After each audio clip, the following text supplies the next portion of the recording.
Hi guys, I am in tech industry since last 30 years and today I am going to tell you something that will save you between $50,000 to $500,000. You might be surprised how 90% of software projects fail.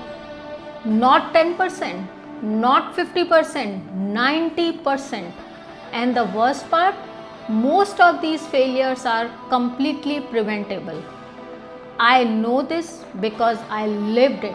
I have been on both sides. I have been the vendor who delivered late and I have been the client who got burned, and have spent the last 20 years learning why this happens and how to prevent it. In this video, I am going to walk you through the 4 types of vendors you will encounter, show you real examples of projects that failed, including a 200 million government project that became a nightmare, and give you a simple framework that reduces your risk of failure from 90% to just 10%. You might be surprised, but this is completely validated by me in last 10 years and I have 100% success guarantee on this framework. If you are about to hire a software development vendor, or if you have been burned before, this video is exactly for you. Let me start with the hard truth. Software is invisible.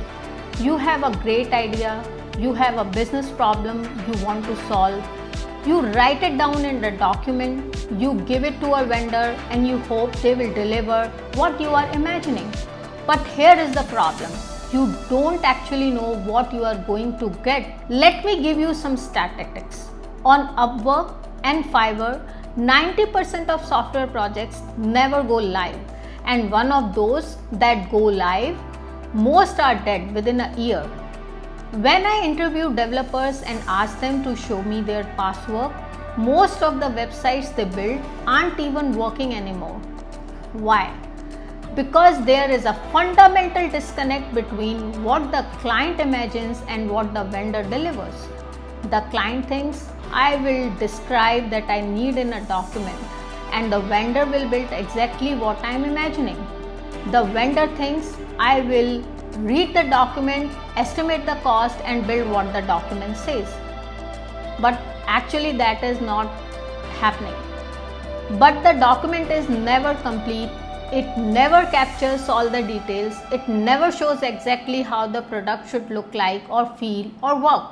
So the vendor builds something, the client looks at it and says, that's not what I wanted.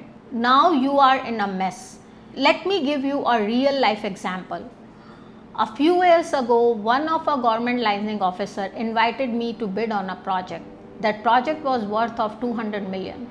They gave us a 300-page SRS document, and that's a software requirement specification.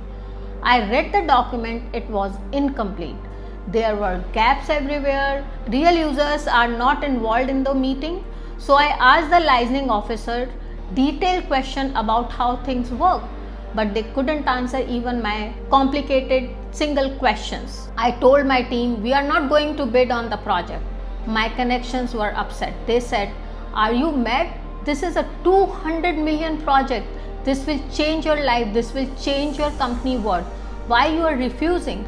I told them, because this project is going to fail. I don't want to be part of that failure. After a year back, I found that what happened, that projects were awarded to the lowest bidder, as usually that government bidding happened. They rolled out a new product without a proper QA. When it went live, it completely a disaster. Team couldn't fix the issues for 6 months. The client business almost shut down for a month because nothing was working and there was no rollback plans. A 200 million project became a nightmare because of a poor vendor selection processes. Let me walk you through the 4 types of vendors you will encounter. Understanding these types will help you to spot the problems before you hire them. First type of vendors are smart documentators. These vendors are good at documentation. They calculate the total work hours, add 20% of contingencies and give you a quote. Here is the project goes.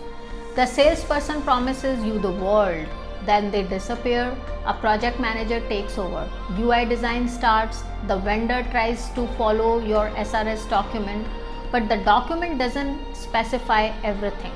It doesn't say how the button should look. It doesn't say what components to use. So the vendor makes decisions. You see the design and think, that's not what I wanted. You request changes. Now 50% of your additional hours are consumed in the design phase, just making changes based on deviations from your original document. By the time design is done, you are used up to 40 to 50% of your budget.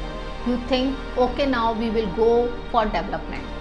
Development starts. Every week they show you a demo. Something works, some doesn't. They say these are dependencies we will fix in the end. Finally, you get the full product, but it doesn't feel right. Something is missing. You request more changes. Are you seeing this, or have you ever feel this type of challenges? I'm sure the answer is yes. Now here is the trap. You haven't read the 25-page agreement, and the agreement says that changes beyond the original scope cost you extra. So the $5,000 project becomes $30,000 even before development finishes. Then the project goes live. You think the project is done, but your team isn't familiar with the solution. Or if it is the product for the market, you don't have customers to use it yet. When customers finally start using it, bugs appear and you have to pay for each bug fix. Your $500,000 product becomes $50,000 project. Is it the same thing you have faced? In my experience, 90% of the failure of these projects have the same reason.